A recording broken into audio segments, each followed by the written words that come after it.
L'Irak, nous sommes au 14e jour de cette offensive des djihadistes majoritairement sunnites, déjà en position de force dans de larges pans du pays.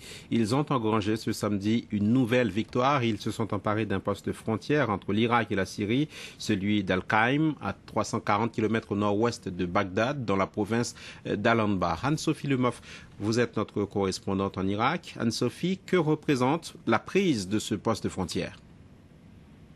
Oui, Al-Qaim tombé aux mains des djihadistes. En fait, tout remonte au 17 juin dernier lorsque de gros combats éclatent entre les gardes frontaliers irakiens et des groupes sunnites syriens opposés à Bachar al-Assad, parmi eux l'armée syrienne libre et le front al-Nusra lié à Al-Qaïda.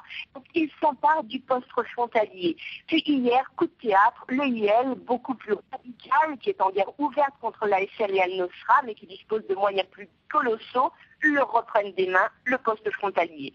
J'ai eu l'occasion de me rendre il y a 1 an et demi à Al-Qaim. C'était déjà une ville extrêmement dangereuse où la nuit, des voitures bourrées d'armes et d'hommes armés empruntaient ce poste pour écouler armes et combattants qui provenaient de Syrie. Donc un trafic qui a toujours été rendu possible par les tribus sunnites hyper armées, tribus sunnites qui étaient à cheval entre la Syrie et l'Irak et qui depuis des dizaines d'années vivent du trafic d'armes et de marchandises et depuis 2003 du passage de djihadistes.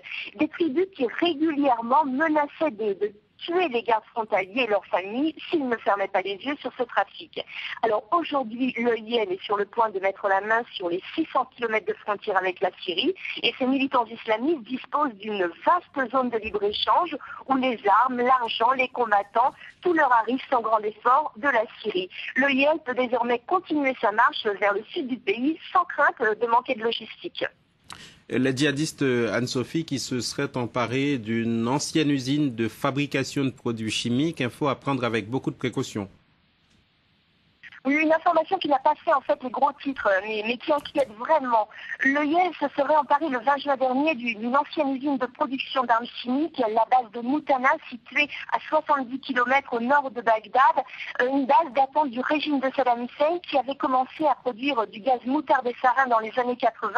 Une information toutefois confirmée par le département d'État américain.